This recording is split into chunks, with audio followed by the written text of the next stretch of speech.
안녕하십니까. 반갑습니다. 에듀피디에서 국어를 강의하는 정원상입니다. 자, 오늘은 2024년 7월 13일 치러진 군무원 9급 시험 그리고 이후에 군무원 7급 시험까지도 이어서 해설 강의해 드리도록 하겠습니다. 자, 군 공무원입니다. 군인의 장점과 공무원의 장점을 모두 가지고 있다라고 생각을 하시고 그래서 또 준비하시는 분들 정말 직렬 잘 선택했다라고 생각합니다. 아직도 많은 선발 뽑고 있고요. 그래서 여러분들이 준비하는 그 시험에 대한 자긍심과 나는 어떤 공무원 시험보다 나는 군무원을 또 선택한 거기 때문에 또 범위 과목의 수가 줄어든 만큼 더 집중을 해서 공부하셨으리라고 생각합니다. 그동안 시험 준비 또 긴 시간 동안 묵묵히 인내하고 또 성실하게 준비하신 분들에게 많이 격려해드리고 애쓰셨다라는 말씀 드리겠습니다. 아울러서 우리는 또 이 시험은 객관적인 또 시험 문제이기 때문에 그 결과를 냉철하게 또 부족한 부분들을 겸허하게 보면서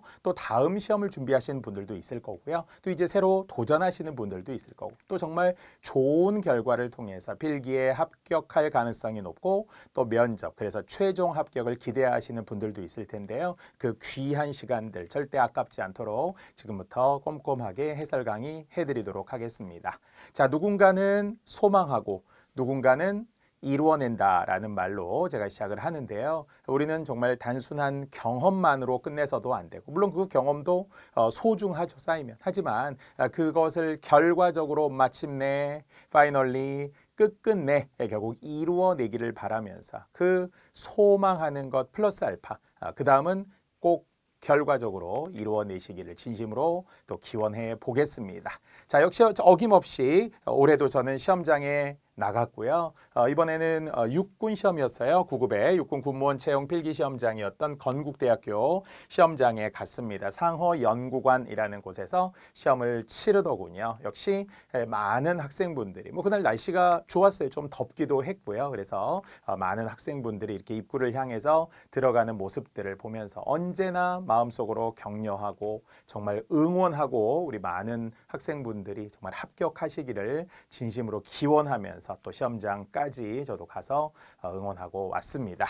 자, 이번 시험 결과들 한번 좀 쭉 정리해 볼 건데요. 자, 이번에 3,187명을 선발하는 2024년 시험이었습니다. 정말 예전 불과 한 2년 전만 하더라도 우리가 5,000명 이상을 우리가 상회에서 선발했기 때문에 그때에 비하면은 약간 반토막 났다 이렇게 말하기도 하지만 아직도 우리 시험들에 비추어 보면 국가직 기준으로 본다면 4,700명을 선발하거든요. 국가직 기준으로 보더라도 9급 기준으로 보더라도 약 4,700여 명이 좀 넘기는 합니다만 그렇게 선발하는 것에 비추어 보면 군무원도 결코 적은 수는 아니다. 그래서 역시 많은 직렬의 다양한 직렬의 시험들 46개 직렬의 시험들에 선발하고 있기 때문에 여러분 지원하는 데에서 정말 우리가 과락을 면하고 최소 3과목 최대 4과목 정도 우리가 시험을 평균적으로 잘 보게 되면 합격할 가능성이 높으니까요. 한 번 더 우리가 좀 도전하셔야 될 분들 용기 내시고 희망을 가졌으면 좋겠습니다. 자, 그래서 총 25,608명이 지원을 했고요. 총 46개 세부 직렬들이 있죠. 전국 22개 지역의 54개 시험장에서 시험이 실시되었습니다. 자, 전체 평균 경쟁률이 8.0대 1이다. 전년도 평균 경쟁률이 10대 1. 그 전년도 11대 1 이런 거에 비춰본다면 8대 1이라는 표면적인 경쟁률 하지만 이것은 전체 평균이고요. 실제 우리가 응시율 약 70% 정도대 되는 응시율 또 일부 과목에서의 과락률 이런 걸 또 따져본다면 실질 경쟁률은 그거보다 훨씬 낮다. 약 한 5대 1 정도 된다라고 생각을 하고 역시 5명 중에 1명 바로 내가 합격할 수 있다라는 가능성을 갖고 도전하셨으면 좋겠습니다. 자, 물론 이제 9급과 7급 그리고 이제 경력 채용과 관련하여서 5급, 6급도 일부 이제 선발하기도 하는데요. 9급은 2,565명을 뒤에 이제 우리는 7급 이야기합니다. 7급은 또 529명. 역시 이제 9급 시험이 아무래도 7급 시험보다는 한 5배 정도 더 선발하게 되죠. 그래서 아시는 것처럼 해공군의 순서대로 육군 제일 많이 뽑고요. 해군, 공군 그리고 국방부까지 이제 이렇게 선발을 하게 됩니다. 자, 다른 시험과 달리 이제 군무원 시험은 오후 2시, 14시에 이제 시험이 실시가 되죠. 지방에서 오는 분도 있고 직렬에 따라서 분산이 되기 때문에 오후에. 그리고 시험지가 공개가 안 되잖아요. 아무래도 이제 군과 관련된 보안의 어떤 요소들, 과목에 따라 물론 이제 우리가 공개되는 시험 문제들 있지만 국어 또는 우리가 알고 있는 역시 일부 행정화, 행정법 이런 과목들도 그날 다 수거해가죠. 이거는 국가직, 지방직과 좀 다르잖아요. 그래서 이제 우리가 17시, 즉 오후 5시에 시험 문제와 이제 가답안이 공개가 되는데요. 일단 구급시험 기준으로는 세 과목, 물론 이제 직렬에 따라 다르지만 일행직 기준으로 국어, 행정학, 행정법이 그리고 역시 7급 시험에서도 경영학이나 아니면은 역시 헌법이나 그 이외에 이제 역시 선택 과목에 따라서 우리가 달라질 수 있는 거겠죠. 자, 이렇게 우리는 여러 과목들이 이때 그래도 다행히 영어나 한국사가 검정시험, 일종의 결국 인증시험이 되면서 실질적인 어떤 구급을 기준으로는 세 과목만 우리가 또 준비를 하게 되는 선택과 집중의 시험이 되겠습니다. 자, 그래서 응시율 이번에도 보니까 10명 중에 한 7명 정도 온 것 같다 이렇게 이제 제자분들 수험생들이 이야기를 했는데요. 평균적으로 매년 약 70%대라고 보면 되고요. 자, 과락도 이번에는 약간 행정학이 어려웠다, 뭐 또 심지어는 행정법도 좀 어려웠다 이런 이야기들 하잖아요. 상대적으로 국어는 그에 비해서는 좀 무난했다라는 평이었지만 그래서 결국은 실질 경쟁률 약 5대1 이하가 되지 않겠는가라고 조심스럽게 뭐 직렬에 따라 다르지만 이제 예상을 해 봅니다. 자, 7급은 또 7급대로 제가 추후에 다시 해설 강의를 통해서 설명해 드릴 것이고요.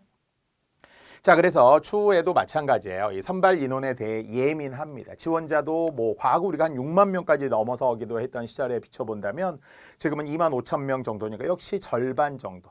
응시 인원도 절반 2분의 1로 줄었고 선발 인원도 2분의 1로 줄었지만 그러나 결국 아직도 이제 우리는 군무원에서 정년 퇴직하실 분들 또 실질적으로 군의 인력이 조금 부족하다라는 이야기들이 많아서 그래서 결국 이제 군무원들로 임용된 제자분들의 불만이 왜냐하면 군무원에 대한 업무가 좀 늘어나고 심지어는 훈련도 같이 받아야 될 때도 있고 이제 이런 불만이 분명히 있습니다만 그걸 알고 그래서 군무원의 현직 공무원들 군무원들도 약간 청원을 하고 불만을 약간 제기하고 했거든요. 앞으로 좀 더 좋아질 수 있을 것이다라는 거 처우 부분에서도 그래서 여러분들 그래도 선택하셨기 때문에 거듭 흔들리지 말고 뭐 좋다 안 좋다의 선호가 아니라 그래도 장점만을 생각하면서 우리는 공부하시는 게 좋겠고요. 추후에 선발 인원이 어떻게 될지 몰라요. 더 줄어들 수도 있고 조금 늘어날 수도 있어요. 왜냐하면 요즘 최근 3개년 기준으로 점점 줄어들었기 때문에 그러나 결국은 나는 합격한다. 선발 인원과 상관없이 나는 열심히 노력해서 합격할 수 있다. 이런 기대감으로 준비하셨으면 좋겠고요. 그래서 결국은 소망하는데 결국 머무르지 않도록 결국 이루어내도록 합격하도록 우리 준비해야 되겠습니다.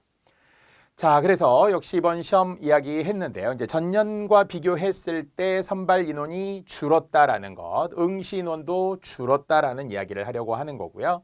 심지어는 2022년 기준으로 볼 때는 정말 5,700여 명, 그러니까 지금보다도 거의 2배 정도 이상이 또 6만 3천여 명이 지원을 했기 때문에 역시 2배 이상의 지원자들이 있었다라고 생각하면 점점점 줄어든다 싶지만 아주 예전에 덜 뽑을 때보다는 지금도 많이 뽑는 거고요.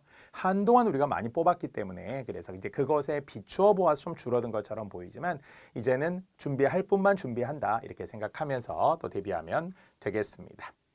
자, 군무원 국어 기출 제가 군무원 기출과 관련하여 정말 여러 가지 분석도 많이 해드리고 데이터 역시 수치를 통해서 많이 제시해드리기도 하고요. 이런 군무원 자체 내에 우리는 또 모의고사 특강들도 있습니다. 좋은 문제 엄선했는데요. 자, 어쨌든 이제 10가지 문제의 경향이라고 할 때 역시 그래도 가장 많이 출제되는 지금까지 누적된 특히 이제 문제 공개가 된 지 올해로 4년째 되었기 때문에 그래서 따지고 보면 9급, 7급 매년 50문제씩 새로운 문제 나온다면 합쳐서 결국은 200문제, 최대 200문제의 공식 군무원 문제가 있죠. 이건 9급과 7급은 모두 교집합으로 보아야 돼. 9급 국어니까 어떻다, 7급 국어니까 어떻다 이렇게 차별화 줄 필요 없어요. 물론 뭐 한자 문제들이 조금 더 나올 수 있다거나 한자 성어조차도 9급은 한글을 주는데 7급은 한글을 안 준다거나 이번 시험도 그랬습니다만 자 이런 약간의 미세한 차이가 있을 뿐이지 그러나 거의 비슷하다라고 생각하시면서 공통분모로 보아야 하는데요. 7급, 9급 모두 합쳐 비문학 독해 가장 중요하다라고 볼 수 있고요. 자, 그 외에도 역시 문학입니다. 역시 문학도 현대문학, 고전문학, 운문, 산문 모두 포함하여서 역시 시험에 출제가 됩니다. 자, 어문 규정도 여전히 사실 이제 국가직 지방직에서 어문 규정 또는 문법 문제가 줄어들고 있는 추세.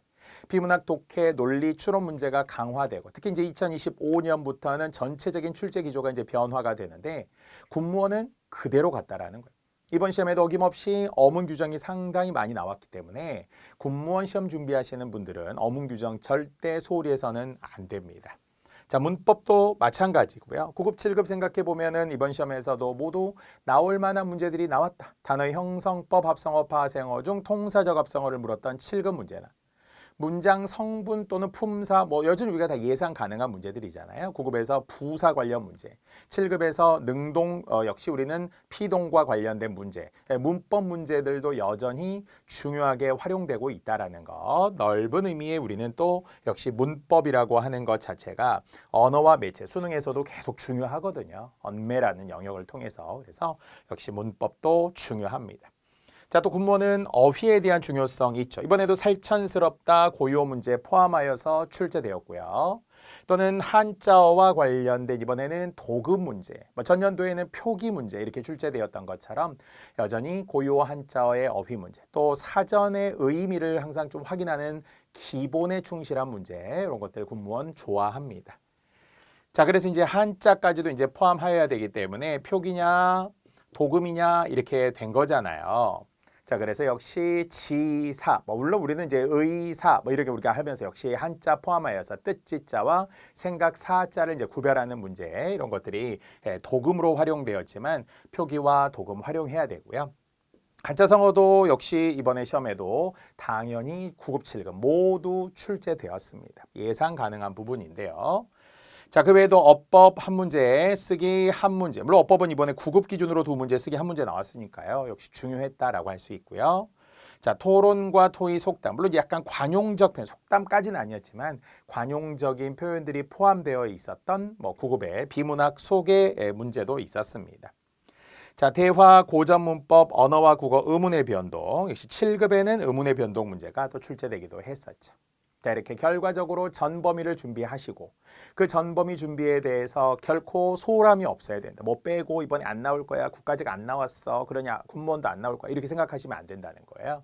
군무원만의 특화된 문제, 군무원만의 특수한 문제는 계속 활용될 것이다. 이렇게 예상이 되면서 자, 이번 이제 9급 시험과 관련하되 누적된 4개년, 총 4개년을 제가 다 정리해 보았는데요. 자, 물론 이제 이번 시험만 놓고 본다면 비문학 9문제로 36%.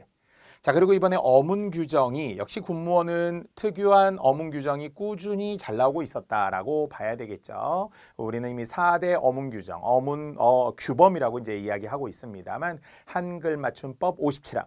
또는 역시 표준어와 관련된 표준어 사정 원칙 27항 또는 역시 전체적으로 보았을 때는 26항까지도 또 포함하기도 하고요. 또 그리고 표준 발음법 30항 그리고 또 역시 외래어 표기법 15항 로마자 7항 모두 다 출제되었다고 봐야죠. 9급에서는 외래어 표기법이 7급에서는 로마자 표기법이 또 나오기도 했으니까요.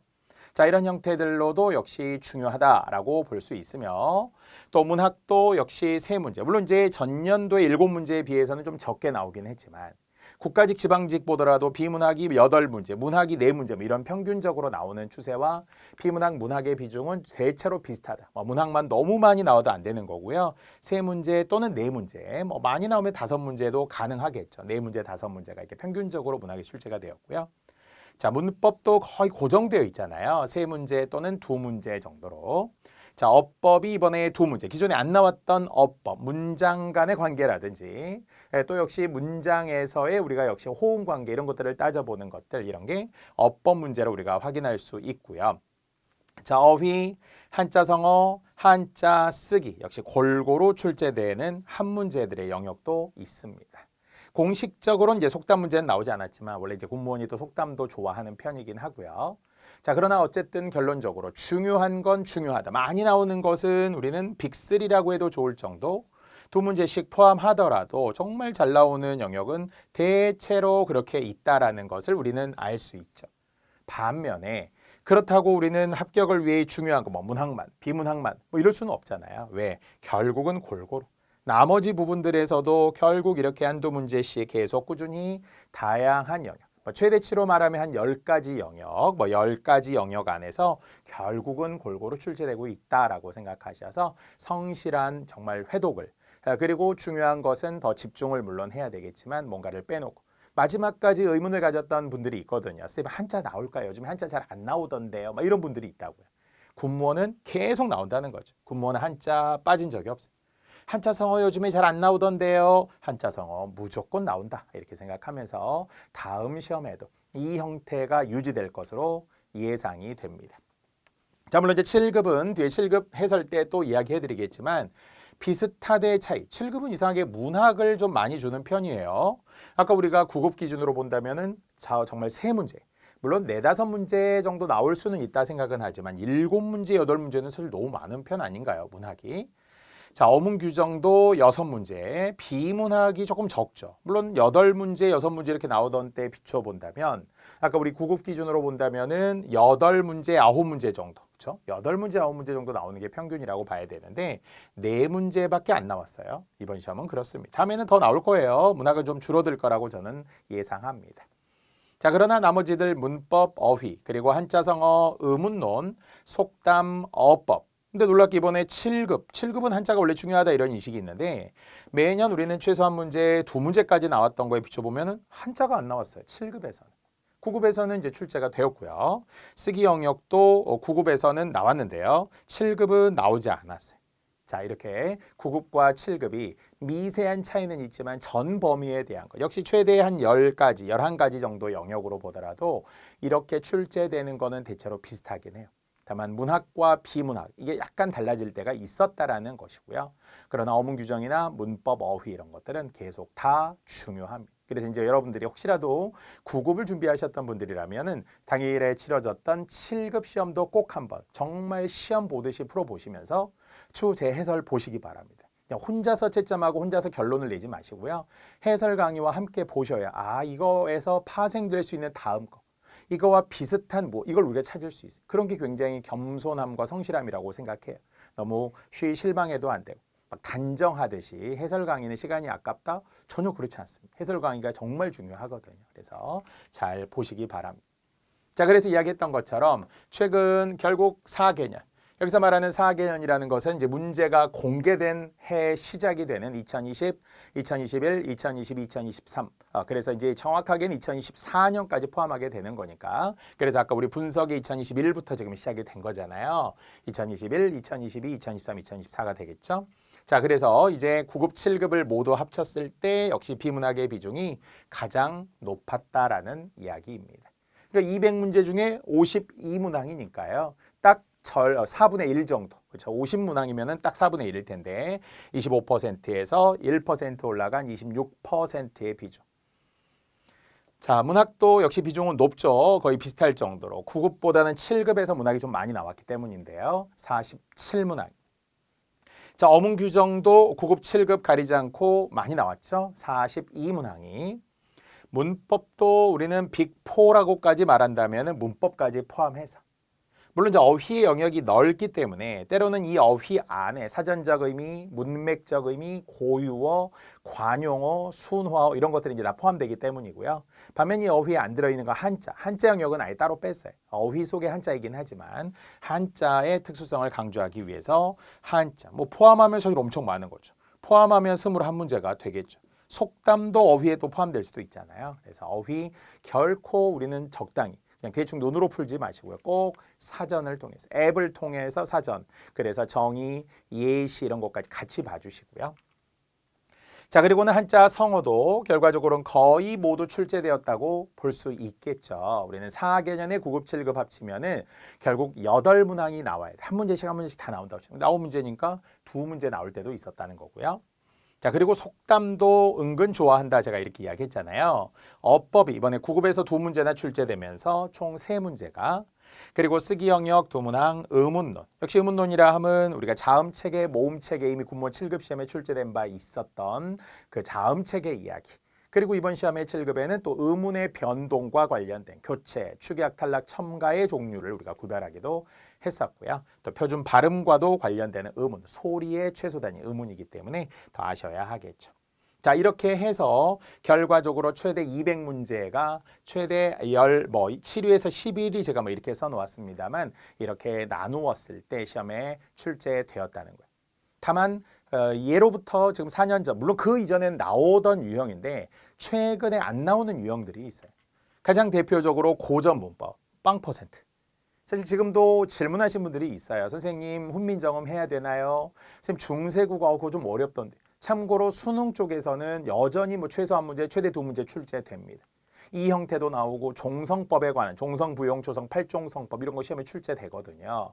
얼마 전에 고3들의 6월 모의평가, 흔히 육모라고 이야기하는 모평에서도 또 팔종성법, 종성부용, 조성 이런 것들을 활용해서 시험에 냈더라고요. 그런데 군무원 시험, 또 그리고 국가직, 지방직 공무원 시험에도 잘 안 나오는 추세. 왜냐하면 인사혁신처 쪽에서도 그런 이야기 했거든요. 이런 15세기 국어 알고 이런 게 공무원의 역량과 무슨 관계가 있느냐. 그래서 그런 옛날 국어들 이런 건 잘 안 내겠다 이렇게 약간 천명하기도 했어요. 그래서 그 이후로부터는 정말 더 안 나오는 편이긴 한데요. 그래도 어쨌든 살짝 우리가 알고는 있어야 되겠죠. 국어의 역사로서는. 언어 예절도 물론 그 이전에는 출제된 적이 있었죠. 우리 4년 전에는 출제되기도 했었지만 이런 가족관계 언어 또는 그 이외에서도 친족어들, 특수한 상황들, 전화, 예절 이런 거 있었잖아요. 자기소개할 때 인사하고 안녕하십니까? 반갑습니다. 누구입니다. 이렇게 하면서 우리가 가장 기본적인 언어 예절도 공무원 또는 군무원에서도 필요하긴 하죠. 이번에도 화십시오체와 함께 해요체, 해라체 이런 상대 높임의 등급에 대한 화법이 비문학 속에 활용되긴 했었잖아요. 그런데 어쨌든 공식적인 언어 예절은 나오진 않았고요. 자, 대화도 그렇습니다. 두 사람의 대화를 듣고 이것도 기본이거든요. 화법에서는 가장 기본이기는 한데 군무원 시험에 나오지 않았다. 다만 국가직, 지방직에서는 거의 필수 한 문제, 필수 문제로 대화가 나오니까요. 그래서 공손성의 원리, 약간 이론화하고 그걸 암기해야 되는 경우들도 분명히 있으니까 협력의 원리, 공손성의 원리, 그것도 이론서 우리 확인하시기 바라고요. 자, 언어와 국어. 항상 맨 앞부분에 언어가 무엇이고 우리 국어의 특징이 이런 거 가장 기본으로 보는 거예요. 그러니까 아무래도 20문제보다는 군무원은 5문제가 많은 25문제이기는 하지만 25문제 안에는 들어가기에는 이 기본 개념은 그냥 안 낸다. 왜? 쉬우니까 이런 기초적인 거니까 이거는 당연히 알아야 되니까 이렇게 생각을 하는 거죠. 그래서 변별력이 좀 낮다고 생각하는 거라 안 냈어요. 자, 토론과 토의도 그렇습니다. 물론 이제 구체적인 차이들, 토론은 설득을 목적으로 하고 토의는 협의를 목적으로 한다라는 데에서 두 사람 또는 여러 사람들이 모여서 토론하기도 하고 설득하는 토의하기도 하는 원래 그런 지문들이 있어요. 사회자 역할 같은 것도 있고요. 객관성, 중립성 이런 거 있잖아요. 적절한 판단, 합리적인 판단을 통해서 해야 되는. 근데 공식적으로는 나오지는 않았다. 다만 이제 이것이 4년에 누적된 결과를 지금 우리가 보고 있는 것일 뿐 그 이전에는 다 나왔던 영역이에요. 그래서 무조건 배제하거나 내년에도 또 2025년 시험에도 안 나올 거다 이렇게 단정할 수는 없어요. 그렇죠? 그래서 이런 영역들도 있다. 현재 미출제 영역이다라고 써드렸습니다. 자, 그래서 이제 이번 군무원 국어 시험이 어쨌느냐라는 거잖아요. 결론적으로 딱 첫 번째 무난했다. 단 시간이 없었다라는 결국 우리 수험생들의 평이었습니다. 자, 무난했다의 기준은 전년도와 비교했을 때. 사실 전년도 국어가 어려웠었거든요.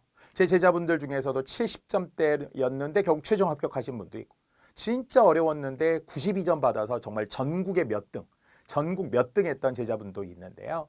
다만 이제 그때에 비해서는 조금 무난했다라는 거죠. 정오답이 좀 명확했고요. 암기했다면 어문 규정 우리가 알고 있었다면 쭉쭉쭉 맞고 쉽게 넘어갈 수 있는. 군무원 시험의 특징이 그렇듯이 복합적이고 엄청 우리가 네모를 많이 주면서 꼬아서 주고 이런 게 아니죠. 딱 보면 답이 나와야 돼요. 다만 이제 비문학 자체가 전년도와 비교했을 때 세트형 문제가 줄었죠. 전년도에는 세트형 문제가 3개. 이번에는 세트형 문제가 마지막 24번, 25번에 있는 딱 하나밖에 없었다는 거는 그만큼 지문의 수가 늘었다라는 거겠죠. 그리고 긴 지문으로 본다면 전년도는 1300자 이상. 챗 GPT 지문이었는데요. 1300자에 1400자 지문이 결국 하나 긴 지문은 있었지만 그걸 제외하면 좀 짧은 편이었어요. 500자, 600자, 500자 이내 지문도 있었고. 근데 이번에는 비문학이 대체로 700자에서 800자 정도. 700자에서 800자 지문이 많았기 때문에 왠지 좀 길어지는 느낌이 있었다는 거예요. 길어지면 아무래도 시간이 오래 걸리겠죠. 그래서 무난했지만 시간이 없었다라는 비문학 지문이 다시 한번 평균적으로 보았을 때 700에서 800자. 이번에도 가장 긴 지문은 단락 집어넣기 17번 지문이었는데요. 단락 집어넣기에 약 780자 정도, 그러니까 어쨌든 약 800자 정도 되는 지문이라고 생각해도 좋은데 전체적으로 700자, 800자 지문이 좀 많은 편이었다. 이렇게 그래서 시간이 없었다라는 거죠. 또 사실 우리가 문제를 풀 때 거의 행정법 또는 행정학 그리고 국어, 행정법, 행정학의 순서를 바꿔 푸시는 분들도 있지만 일행직 기준으로 국어는 아무래도 시간을 가장 마지막에 집중적으로 투자해야 되잖아요. 짧게는 뭐 30분 정도 걸리시는 분도 있겠지만 때로는 35분, 뭐 40분 이렇게 좀 빡빡한 시간대들이 그래서 그 시간 안에 우리가 한 문제라도 더 몰입해서 집중해서 풀어야 되다 보니까 국어에 대한 이 시간에 부담이 있다면 전체적으로 좀 심적으로 쫓기는 느낌이 있을 거예요. 자, 국어 점수는 최소 80점에서 85점대를 합격권으로 예상합니다. 단 직렬에 따라 다르기 때문에 정말 뭐 예를 들어 군수직 같은 경우 점수가 좀 낮잖아요. 일행직 점수가 당연히 높죠. 국방부 점수가 높죠. 그래서 결국은 직렬에 따라 다릅니다. 국어는 뭐 90점 넘어야 될 수도 있어요.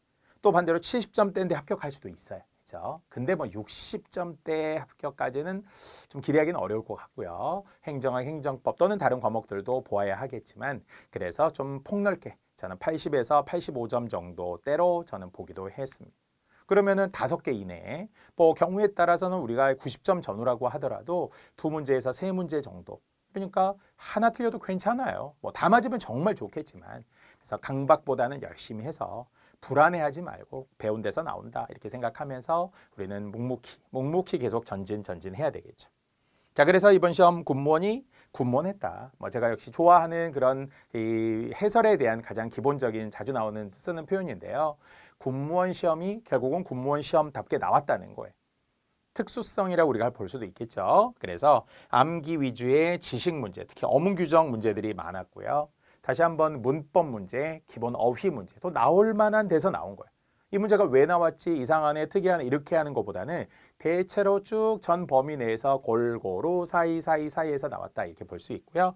그래서 지식과 이해가 필요하다. 자, 내년에도 이 유형이 유지될 가능성이 높다. 이렇게 쉽게 바뀌지 않습니다.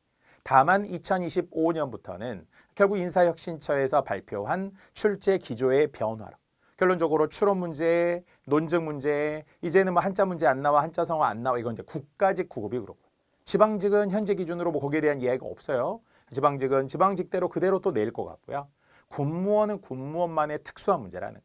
그래서 2025년부터 바뀌는 국가직 국어 문제 유형과는 다를 거기 때문에 그럼 이제 뭐가 좋은 거냐? 지금 시험에 의하면은 일행직 학생들 중 국가직, 지방직 준비한 학생들이 뒤에 치러지는 이 군무원 시험까지 와서 그냥 시험을 보시는 분들도 있어요. 그 평균이 좀 올라가는 경향이 있다는 거예요. 혹시나 하는 마음에 지원을 해보는 거죠. 그래서 우리가 4월에 국가직, 6월에 지방직, 7월에 군무원 시험이기 때문에 그냥 뒤쪽에 있는 시험에까지 와서 점수가 군무원에 좀 되면 그냥 군무원 쓰시는 분들도 있어요. 합격하는 분들도. 근데 이제 내년부터는 달라질 수 있다는 거예요. 왜냐하면 국가직 시험 문제랑 군무원 시험이 많이 다르기 때문에 넘어올 가능성이 별로 없다는 거예요. 그래서 여러분들이 군무원 준비를 하고 있다면 여러분들 사이에서 경쟁을 하길 또 바라는 거고요. 그래서 군무원 유형에 대해서 철저히 대비할 필요가 있습니다. 자, 또 5번째, 기본에 충실하라. 제가 뭐 항상 하는 이야기인데요. 이 기본이라는 게 뭐냐. 결론적으로 기본은 이론서라든지 또 우리라면 강의 노트 있잖아요. 그걸 정말 꼼꼼하게 여러분이 회독을 잘 하시면서 우리 맞춤법 OX 같은 거 이것도 매일 우리가 뭐 10개씩 20개씩 꾸준히 했다면 이번에 어문 규정 같은 거 틀릴 문제가 없었거든요. 기본에 충실하고 뭔가 막 독특하게 막 특이하게 다른 데서 찾지 말고 그래서 지엽적인 지식도 기본일 수 있다라고 생각해야 돼요. 화내지 말아야 합니다. 왜 이런 것까지 배워야 돼? 이런 생각하시면 안 돼요. 그래서 지엽적인 지식조차도 기본이다. 이번 행정법도 막 지엽적인 데서 많이 나왔다라는 학생들 글들이 있더라고요. 그래서 어문 규정이나 또 심지어는 이번처럼 형태소의 개념을 물었던 문법의 용어 같은 거, 기본 용어 개념들 잘 알고 가야 된다는 거죠. 자, 특정 영역 빼놓으면 안 된다라는 거예요. 이때 특정 영역 빼놓으면 안 된다라는 게 뭐겠어요? 대표적인 게 아까 한자, 한자 성어 같은 건데 한자 관련 문제에 대해서 회의적인 마음보다 또 제가 예로부터 국한 혼용 지문 이런 거 되게 많이 주는데 한글 가리고 한자만 가지고도 읽을 수 있는 연습하셔야 된다라는 거예요. 그렇죠? 그래서 보통 우리가 정말 이야기했지만 생각 사자와 뜻지자의 차이는 평소에도 우리가 다 분명히 알고 있는 거잖아요. 다시 생각 사자와 사고, 사유, 사상, 상념 할 때 우리가 생각에 해당하는 한자어들이 많잖아요. 아니면 뜻을 세우는 뜻지자도 마찬가지로 우리가 대체로 알고 있는 한자이기를 바라고요. 또 고유어의 의미도 마찬가지입니다. 설천스럽다가 누군가에게 생소했다라면 이건 좀 문제가 있어요. 왜냐하면 이미 무수히많은 기출문제에도 있었고요. 그리고 우리 강의 노트에도 그대로 설천스럽다 있고요. 그러니까 고유어도 뭐 안 나오던데요. 요즘에 이런 거 하지 말라는 거예요. 그렇죠? 준비하셔야 합니다. 자, 그래서 또 비문학은 800자 전후의 지문을 꾸준히 읽고 푸는 뭐 두 가지니까 독해라는 것이 읽고 푸는 거니까요. 이해, 잘 알아 받아들이는 객관적인 이해부터 또 시작을 해야 되겠죠. 자, 그래서 이번 시험에도 보니까 이해, 또 빈칸 추론도 두 문제나 있었고요. 순서 문제도 두 문제 있었죠. 가나다도 있었지만 아까 17번 가장 긴 지문이라고 했던 보기가 들어갈 위치. 보기가 가 뒤냐, 나 뒤냐, 다 뒤냐에 들어가는 거. 이런 것도 넓은 의미의 순서 문제죠. 자, 접속어 문제도 역시 있었고요. 제목 문제도 있었어요. 자, 이렇듯이 비문학과 관련하여서 아까 우리가 최대 9문제 이야기했잖아요. 뭐 플러스 알파입니다. 등이니까. 그래서 9문제가 나오는 거는 많다라고 한다면 뭐 8, 9문제 정도 됐으면 좋겠지만 결국 앞으로의 추세다라는 국가직 지방직의 개세 이거는 군무원도 원래 그렇게 나오고 있었으니까. 다만 이제 길이에 대한 걱정이 조금 있을 수 있다는 거예요. 그래서 700자, 800자 정도를 먼저 압도적으로 다수로 우리가 준비하시고 반면에 1000자 넘어가는 지문도 있을 수 있다는 거. 전년도 1300자 이상 지문이 있었던 것을 예로 든다면 그렇습니다. 자, 네모 박스가 25문제 중에 결국 18문제. 참고로 국가직 지방직이라면 거의 대부분이 이제 네모가 있죠. 거의 대부분. 근데 군무원은 또 반대로 말하면 7문제 정도는 박스 없는 단순한 문제였다는 거예요. 우리 앞에 1, 2, 3, 4번 막 이런 문제들이 그냥 간단한 문제들이었잖아요. 그렇게 즉답할 수 있는 문제들도 있고요. 또 우리는 네모, 그리고 박스 네모, 세트형 문제가 거의 이제 사라지면 왜냐면 7급은 또 안 나왔어요. 세트형 문제가 이제 아예 점점 안 나오고 있는 추세잖아요. 국가직 지방직 자체에는 세트형 문제라는 게 없다 보니까 그래서 한 지문에 한 문제, 한 지문에 한 문제 이렇게 이제 점점 굳어져 가고 있다. 단 9급 시험에는 여전히 한 지문이 전년도에는 물론 세 문제, 윤동주의 쉽게 쓰여진 시 같은 경우 세 문제 다 연계되기도 했었는데 대체로 한 지문에 한 문제다. 그래서 하나씩 해결하도록 하면 되겠고요. 여전히 빠르게 읽고 푸는 요령이 필요하다라는 것이고요. 자, 마지막으로 내적 실력과 함께 외적 실력을 키워라. 제가 이제 시험을 보고 오신 분들과 이런저런 이야기를 많이 나누다 보면 이 외적인 요소에 대해 흔들리시는 분들이 있어요. 뭐 초짜다, 초시생이다 그러면 시험장의 분위기를 모르기 때문에 그 시험장에서 이미 벌써 또 뭔가 변수가 생겨요. 그래서 우리는 분명히 예측 가능해야 되고 변수 없는 상수로 시험을 보아야 되는데 앞뒤의 환경, 좌우의 환경에 대해 막 휩쓸리는 경우가 있어요. 시험장에 그날 날씨가 어땠고 멀었고 뭐 지각했고 이런 것들이 없어야 돼. 그래서 스스로도 그런 변수를 최소화할 수 있도록 해야 됩니다. 시간 조절 능력도 외적 실력이죠. 그냥 몇 점이다라는 내적 실력, 내가 공부를 해서 그만큼 받았다는 내적 실력만이 아니라 그 해 정말 시간이 갑자기 부족했을 수 있어요. 그걸 미리 예상해야 된다는 거고요. 또 변수에 대응하는 능력, 실수하지 않는 능력 정말 놀랍죠. 시험 보고 나면 꼭 실수하는 문제들이 있잖아요. 내가 왜 이렇게 했지? 분명 내가 생각은 3번이라고 했는데 알고 보니 나중에 4번이더라. 이런 경우들이 있어요. 이것도 정말 외적인 실력 우리가 정말 굳건하게 흔들리지 않도록 의연하게 우리가 딱 대비하고 단단하게 만들어야 되겠죠. 집중하는 능력, 거듭 흔들리지 않는 정신력. 우리는 멘털이라고 해야죠. 멘탈이 아니라 멘털 붕괴, 멘붕이 오는 상황들이 생긴다는 거예요. 쿠쿠더스 멘털이 되면 안 되잖아요. 쿠쿠더스 멘털이 되지 않아야 되고 유리 멘털이 되지 않아야 되는 정말 우리는 잘 잡아야죠. 마인드 컨트롤이라고 하듯이 정신력입니다. 정신력이 되게 중요하다라는 이야기 항상 하니까요. 그래서 이번 시험에도 보니까 바로 옆에 어떤 수험생이 시험지를 막 넘기는데 소리가 너무 시끄럽다라는 그럴 수 있잖아요. 앞에 봤다 뒤에 봤다 앞에 봤다 뒤에 종이도 살살살 배려하면서 하면 좋지만 그렇게 배려하지 않는 수험생들도 있어요. 모든 상황을 준비하고 대비해야 됩니다.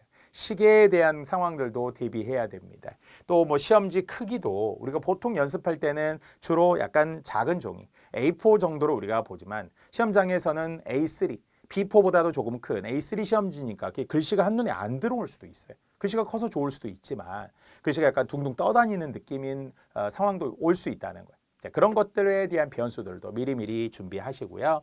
심지어는 폰트, 막 글자체 같은 경우도 뭐 선호하시는 분이 있는데 그럴 필요가 없죠. 그냥 어떤 상황이 주어지더라도 나는 잘 시험 치를 수 있겠다라고 자신감을 갖고 변수 없도록 대비한다면 역시 내적 실력과 함께 외적 실력도 함께 이제 키우는 거죠. 양축이 되어서. 자, 올해 나오지 않은 유형들이 분명히 있어요. 그래도 내년에 나온다라고 예상되는 거, 뭐 문법 중에서는 이번에 물론 이제 부사하는 품사 이야기가 있었지만 9, 7급 시험에는 나오고 9급에는 안 나오는 뭐 단어의 형성 방법. 원래 공무원이 좋아하던 합성어, 파생어 이런 것들이 있었잖아요. 또 문장 성분 또는 문장의 짜임, 혼문장, 겹문장 부분 이런 게 이번에 안 나왔단 말이에요. 그래서 내년에는 문법 부분에서도 나올 수 있는 게 있고 비문학 같은 경우도 이번에 공식적으로는 추론이라는 단어는 나오지 않아요. 전년도 그 전년도 뭐 계속 다 추론 문제가 있었는데요. 물론 빈칸 추론도 추론이긴 하지만 공식적으로 글의 추론이나 논리 논증 문제들도 나올 수 있어요. 또 어문 규정도 우리는 골고루 나왔지만 9급에는 외래어가 나오고 로마자가 안 나왔죠. 전년도에는 나왔고요. 또 이번에 7급을 기준으로 말한다면 외래어가 안 나오고 로마자가 나왔기 때문에 결국은 내년에 약간 바꿔서도 출제될 수도 있고요. 다양한 부분들에 대한 준비 꼼꼼히 더 하자는 거죠. 한자 표기 내년엔 나온다 이렇게 또 보아야 되겠죠. 이번에는 결국은 이제 표기의 형태였지만 결국은 도금과 관련된 거였고 그래서 또 어려워질 수도 있어요. 그렇죠? 이번 시험과 달리 내년에는 조금 더 어려워질 수 있습니다. 항상 이야기하지만 헛된 공부는 없다. 그냥 시간만 가는 것도 아니고 그냥 인생을 낭비하는 게 아니라 우리를 자꾸 돌아보게 되고 우리는 때로는 막 큰 성찰을 할 때가 있잖아요. 나라는 사람이 정말 이런 사람이었구나. 자기 자신을 객관화할 수도 있고 돌아보는 시간도 가지면서 그리고 공부는 사실 다 좋은 말이잖아요. 어느 과목이나 우리는 반듯하고 뭔가 좋은 답을 예상 가능하고 정말 우리가 긍정적인 의미로서의 답들을 내려주잖아요. 인생에는 답이 없지만 시험에는 답이 있는 거고요. 또 그 답이 있는 시험 문제를 공부하면서 이 성실한 내 자신을 또 자꾸 좋은 의미로 채찍질하는 거죠. 격려해주고. 그래서 절대 헛된 공부는 없다. 나이가 곧 지혜다. 우리는 그만큼 시간이 흘러갈수록 더욱더 지혜로워진다라고 믿으셨으면 좋겠습니다. 자, 이런 이제 다양한 뭐 분석들과 함께 자, 이번에 역시 어문 규정이 많이 나왔기 때문에 우리 맞춤법 우선순위 OX 정말 제가 우선순위 OX에만 봐도 어문 규정 거의 여기에 다 있다라는 얘기를 자주 하는데요. 자, 이번에도 적중 역시 그대로 출제된 사례들이 많은데요. 일단 9급, 7급 제가 한번 나눠보았어요. 자, 9급 기준으로 우리 책 1권 뒤 또 강의 노트 뒤에 이제 연습할 수 있게 해드리는 깨끗이 뭐 그대로 출제되었던 정답이었잖아요. 이걸 히를 써서는 안 되는 한글 맞춤법 57항에 의하면은 시옷 받침 다음에는 100% 이 바로 하다가 있는 말에서 시옷이 오면 이를 쓴다라는 것은 100%였잖아요. 깨끗이, 따뜻이, 산뜻이, 뚜렷이, 어렴풋이 이런 게 100% 시옷 이, 시옷에 하다 이 알겠죠? 자, 226번의 띄어쓰기 문제 바로 밖에 갈 수밖에 없다 할 때 수밖에 형태들도 있고 이번에 정답이었던 공부밖에 모른다. 채연 뒤에 뭐라는 거예요? 조사죠, 조사. 그래서 10대 띄어쓰기에 이미 포함되어 있었죠. 우리는 10대 띄어쓰기라고 저랑은 많이 강조했었던 지, 분, 만큼, 대로, 밖에, 대, 수, 바, 관직, 단위 호칭하던 거기 이미 지금 밖에가 들어있었죠. 그래서 붙여 쓰는 조사, 채연 뒤에 조사 아니면 그냥 명사와 명사로서 그냥 분리되는 거 있잖아요. 이번에도 집 밖에 나갔어요 할 때와 나에게는 너밖에 없어 이렇게 할 때 차이를 주었었던 그 밖에 그대로 출제되었고요. 그래서 갈 수 띄고 밖에면 안 된다는 거죠. 공부 밖에 모른다 할 때 띄었으면 안 되는 거겠죠. 자, 435번 이번에도 정답이었던 바뀌었다라고 하는 것은 축약이 없는 말이죠. 이것을 바뀌어를 바꿔라고 하면 안 된다는 거예요. 바꿔는 뭐의 축약일 때는 가능해요? 바꾸어. 바꾸어는 바꿔가 되는 거지만 바뀌어는 바꿔가 아니라는 거고. 심지어는 우리가 구어체에서 바뀌었다 이렇게 하는 분들이 엄청 많죠. 바뀌었다 이런 말 자체 아예 없어요. 우리 국어에는 바뀌었다. 그죠? 뒤에도 다시 한번 문제에서 설명하지만 똑같은 예 사귀어라는 게 있죠. 사귀어. 이걸 자꾸 사겨. 누구를 사귀었다 이런 분들이 있다는 거예요. 우리의 국어에 아예 없는 단어예요. 사귀어는 축약이 안 돼. 사귀어 이런 것도 없어요. 사귀었다. 사귀었다라고 그대로 원형을 써야 되는데 놀랍게 사귀었다가 헤어졌대. 사귀었었대. 이렇게 말하는 경우들이 꽤 많아요. 딱 두 개만 외우세요.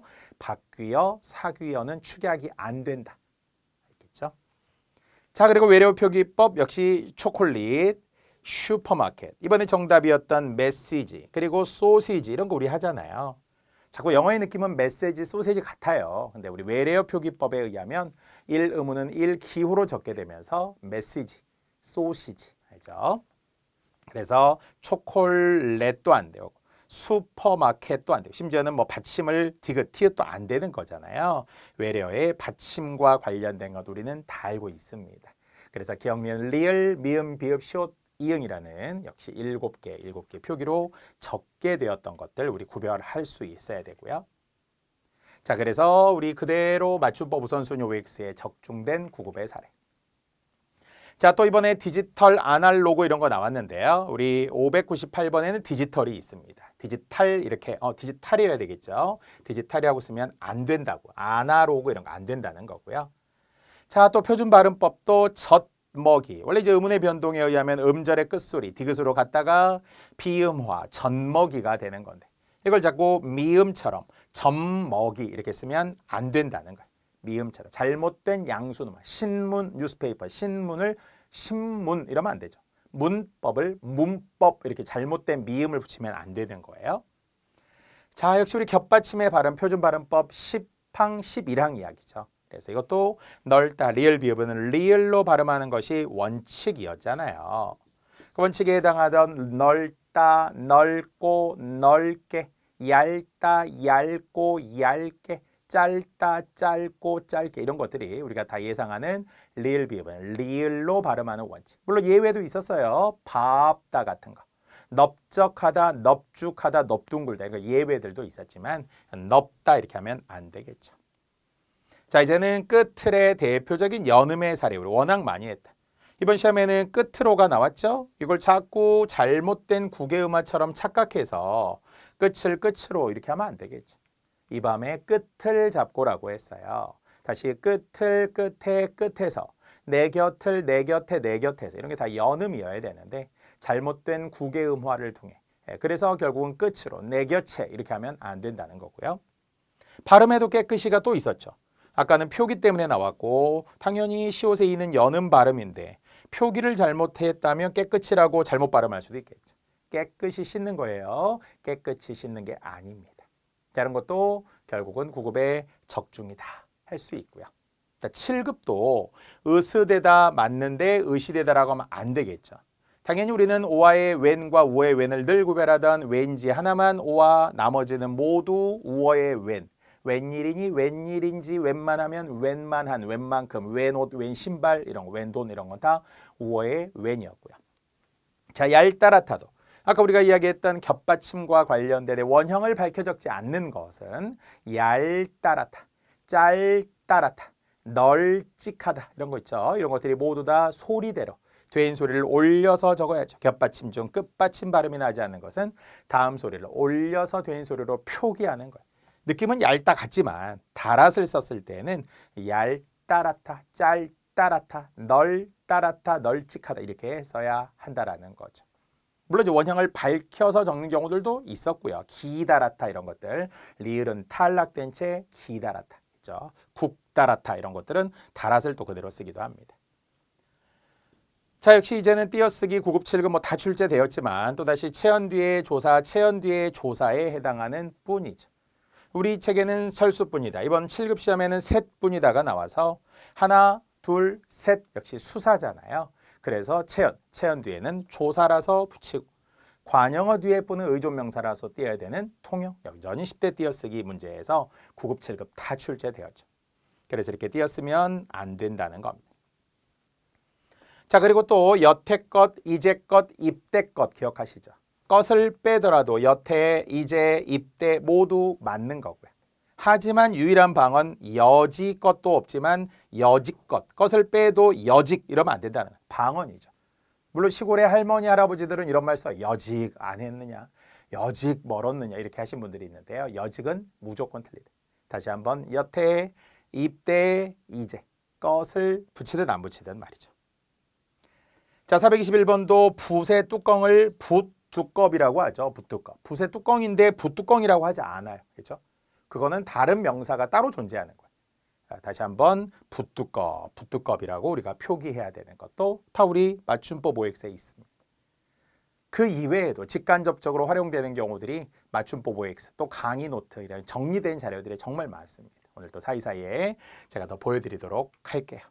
자, 이렇게 출제되었으며, 자, 마지막 역시 맞춤법 OX의 마지막 흐리멍덩하다. 우리 참 많이 했던 건데 느낌은 자꾸 멍텅, 흐리멍텅하다 이런 분들이 되게 많아요. 뚜렷하지 않다라고 해서 과거 시험에 우리가 어리버리 이런 것들 시험에 어리발이 아니라 어리버리하다 이런 게 시험에 출제됐듯이 다시 흐리멍덩하다. 그렇죠? 다만 전혀 상관이 없는 멍텅구리라는 건 따로 있죠. 멍텅구리. 뚝지라는 생선 이름과 배 종류, 멍텅구리 배 이런 건 있는데요. 흐리멍덩한 건 다시 한번 유일한 하나, 단수 표준어라고 여러분 생각하셔야 되고요. 물론 이거와 상관없는 날씨가 여름에 후텁지근하다, 후덥지근하다 이건 둘 다 맞죠. 텁도 맞고 덥도 맞는 건 따로 있어요. 다만 흐리멍덩은 오직 하나, 단수 표준어.